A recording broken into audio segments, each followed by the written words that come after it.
Welcome to the deep dive. Ready to explore the fascinating world of memory? Absolutely. Today we're diving deep into Tony Buzan's Use Your Memory.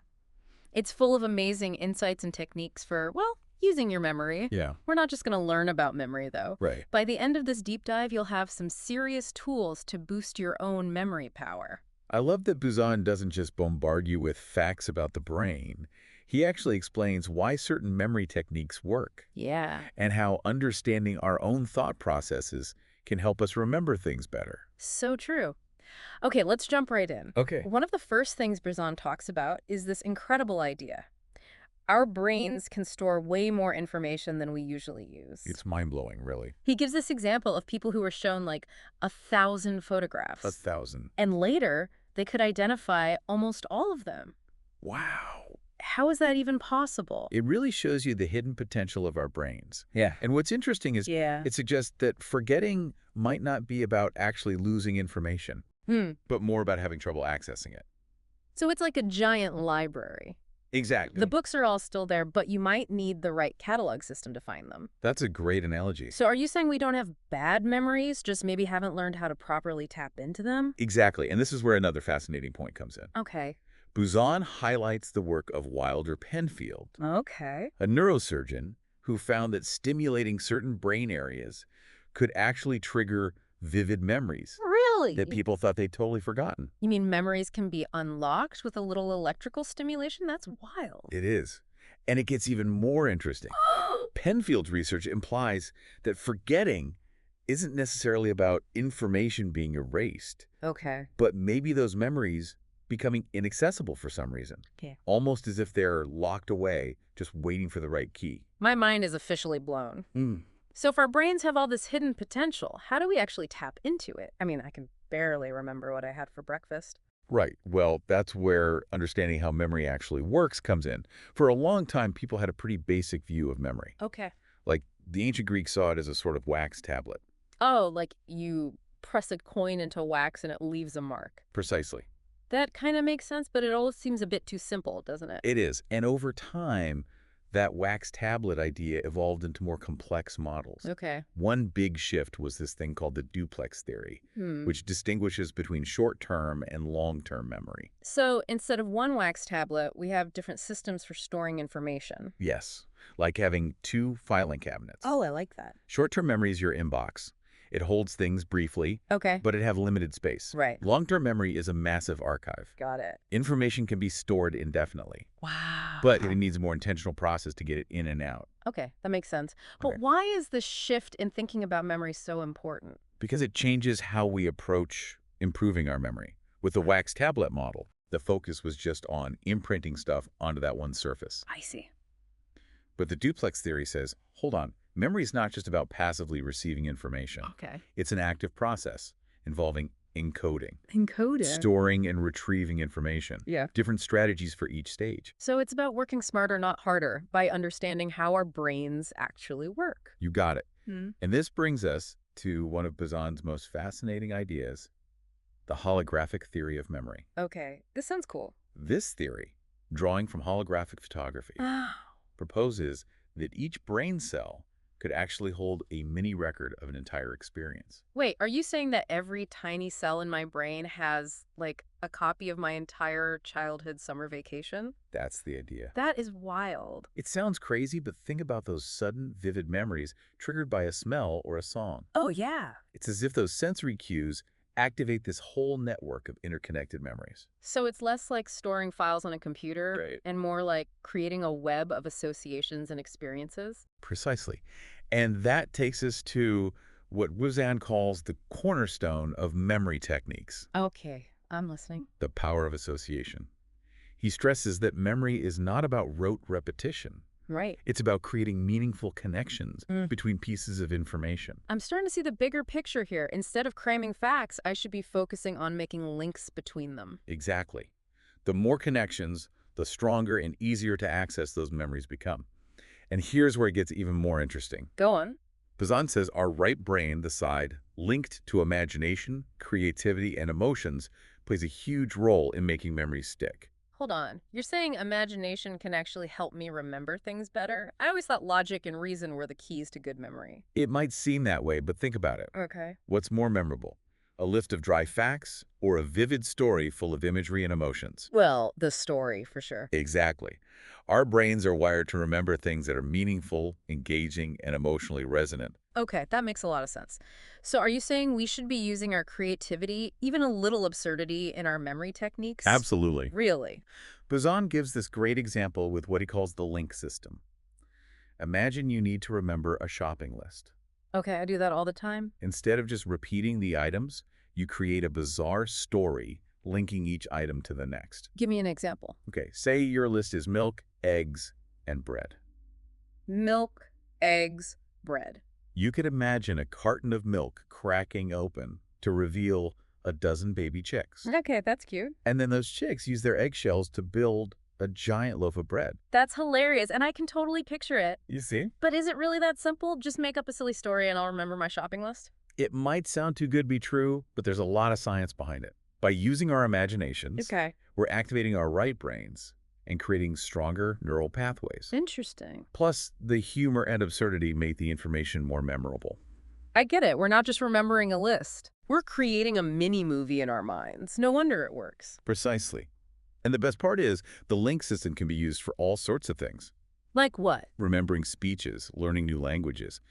The possibilities are endless. Wow. I'm already starting to rethink how I approach memorizing things. It's not about brute force. Yeah. It's about working with your brain's natural strengths. That's awesome. It is, isn't it? Okay, the link system is super helpful, but I can imagine it getting a bit crazy for longer lists or more complex info. Like, Right. what if I need to remember everyone's name at a conference? That's where Buzan introduces PEG systems. Mm.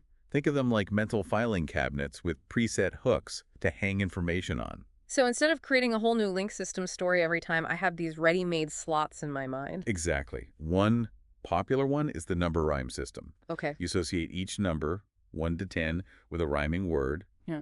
1 is a bun, 2 is a shoe, 3 is a tree, I'm getting it. and so on. So if I had that grocery list again, I could picture bread tucked inside a giant bun, Yes. milk spilling out of a shoe, I love it. and bananas hanging from a tree. See? The rhymes make it even easier to recall. Buzan also talks about the number shape system. Oh, what's that? You use images that resemble the shape of each number. 1 could be a pencil, 2 a swan, 3 a set of handcuffs. Clever. You get the idea. I like having two separate systems, rhymes and shapes, double the mental storage. Exactly. And these PEG systems are so versatile. Lists, speeches, dates, vocabulary, Oh, you name it. I'm really rethinking how I approach memorization now. It's not just about cramming, it's like using a strategy to make it stick. That's the key. But what about remembering things long term, like for a big exam or a presentation? That's where the Roman room technique comes in. It's an ancient system Oh, cool. that taps into our spatial memory. Okay. I'm all ears. Imagine a room you know really well. Your living room, bedroom, even an imaginary space. Hmm. The key is visualizing it clearly. I've got my living room. It's a little messy, It's all good. but I can work with it. So let's say you're giving a speech and need to remember the main points. Okay. You'd mentally place each point in a specific spot within that room. Yeah. Maybe your opening argument is on the arm of the sofa. Okay. Your key statistic dangles from the ceiling fan. That's a good one. And your call to action is taped to the TV. May. I love it. The sillier the better, right? I'm picturing my argument in a tuxedo on that sofa. Exactly. Yeah. Engage your imagination, create vivid associations. Right. The Roman room leverages our natural spatial reasoning. Mm. Our brains are good at remembering places and navigating. That's true. So this system works with that. Like a mental treasure map. Yes. Each location holds a piece of information I need. You got it. But isn't it time-consuming to make all these elaborate mental rooms for everything? It can be at first, but you get faster with practice. Okay. And you don't always need a new room. You can reuse one and just rearrange the objects inside. Like a mental stage where I change the props for each show. Perfect analogy. But what about memorizing tons of information, like historical dates or an entire deck of cards? For that, Buzan has the ultimate hack, the major system.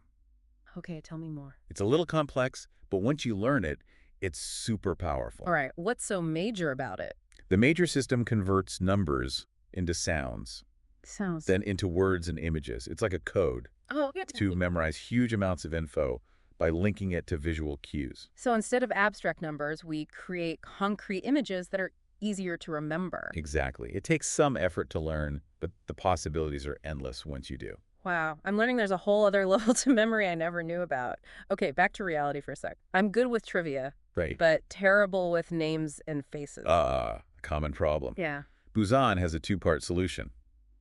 The social etiquette method Okay. combined with, you guessed it, mnemonics. Memory tricks. Let's hear it. First, the social etiquette part. Buzan says most of us go into social situations thinking, I'm bad with names, I'll forget anyway. Oh, that's me. It's a self-fulfilling prophecy. Totally. So the first step is changing our mindset. Approach situations with genuine interest, believing we can remember names. I like that. Then some practical tips. Eye contact. Really listening to the name. Okay. Even politely asking for it again. Makes sense. It's about being present, not just going through the motions. Right. Then we add the mnemonics. Buzan says focus on a facial feature Okay. and make a vivid, memorable association with the name. Like if I meet Cliff and he has a big nose, I picture him scaling a cliff with it. Perfect. Or Hazel with green eyes, I see hazelnuts sparkling. The more ridiculous and multisensory, the better. Buzan even breaks down different facial features. Wow, he's thought of everything. He has. I'm feeling more confident already. It's not about having a good memory, it's about having a system. But what about those times when our minds just go blank? We've studied, or we're trying to remember, I know what you mean. and nothing. That brings us to memory rhythms. Buzan says we need to work with our natural rhythms, not against them. Are you saying there are ideal times for learning and remembering? It's not that precise, but similar. He emphasizes breaks, Yeah. spaced repetition, and reviewing over time. Hey. He even says our memory improves during breaks. Wait, seriously? I always thought cramming was the way to go. It seems counterintuitive, but research shows that during downtime, our brains are consolidating information, making connections, like our unconscious mind is working while we rest. That's so cool. It is. So instead of feeling guilty about breaks, Right. embrace them. Give our brains a chance to catch up. Exactly. And when we can't remember something, Buzan suggests reliving the immediate relevant past. What's that? You retrace your steps, mentally revisit where you encounter the information. Try to remember where your keys are. Ooh, I do that all the time. Instead of frantically searching, sit down and think, when did you last see them? What were you doing? Where were you going? Become a memory detective. Yes, Recreate the scene and give our brains the clues. That's fascinating. it is. The more details you recall, the more likely you'll find that missing piece. This is all so helpful, but one last confession. I rarely remember my dreams. I envy people who can wake up and tell you all about theirs. You can train yourself to remember them. Buzan suggests a simple technique. First, set an intention before sleep. As you drift off, repeat, I will remember my dreams. Like planting a seed in my subconscious. Exactly. Then, when you wake up, stay calm. Don't jump out of bed. Right. Lie still for a few moments. Okay. Gently try to recall the dream. I'm picturing myself waking up in a peaceful Zen garden, I'll love it. totally unbothered by the day ahead. Once you have a grasp of the dream, Okay. Buzan says to focus on 2 or 3 key images and link them to a peg system. This helps you remember later. So if I'm flying on a giant banana, I link that to my number-shaped peg for 2, the swan. Maybe the swan's riding the banana. Perfect. Creating those vivid associations helps me remember even after I'm awake. Exactly. This is fantastic. I feel like I have a whole new set of tools for understanding my memory. But one final question. As we age, is it inevitable that our memories decline? I'm already starting to forget things more, That's a common worry. and it's a bit scary. But Buzan argues that decline isn't inevitable. Whaley. In fact, he believes our memories can actually improve with age if we use the right techniques. Wait, are you serious? You're saying my memory could get better as I get older? That's what Buzan suggests. He compares it to a muscle. The more we use it, the stronger it gets. Makes sense. Just like exercise keeps our bodies healthy, Yeah. mental exercises keep our minds sharp. It's about challenging our brains. So instead of those senior moments, we can look forward to having even stronger memories as we age. That's amazing. It is. And what's even more fascinating is that Buzan doesn't just focus on memory improvement. He sees these techniques as a way to unlock all sorts of mental potential. Creativity, problem solving, even new ways of thinking. So it's not just about remembering facts. It's about using our memories to be more innovative and understand things on a deeper level. Exactly. He even says improving memory can make us better communicators, storytellers, and learners. Wow, that's a big claim. But I can see how it all connects. It's like we've been given a glimpse into this hidden world within our minds, and the possibilities are incredible. And that's the most important takeaway from Buzan's work. We're capable of so much more than we realize. Our memories aren't fixed, they're adaptable. Hmm. We can shape and refine them to remember more, but also to think more creatively, learn better, and live more fully. This deep dive has been incredible. It has We've gone from ancient memory theories to modern neuroscience, from practical techniques to mind-blowing possibilities. so much to explore. I feel like my brain has grown exponentially. I know what you mean. And here's a final thought for you to consider. If we can train ourselves to remember so much information, what else could we achieve? How could these techniques not only enhance our memory, but also unlock creativity, problem solving, maybe even emotional intelligence? That's a really powerful question, and a perfect way to wrap things up. We've seen what's possible, and now it's up to each of us to explore these ideas and see what amazing potential we have within our own minds. So pick up, use your memory, and try out these techniques for yourself. You might be amazed by what you discover about your own memory. That's it for our deep dive into the world of memory. Until next time, keep those minds sharp, and remember, the power to unlock your memory is within you.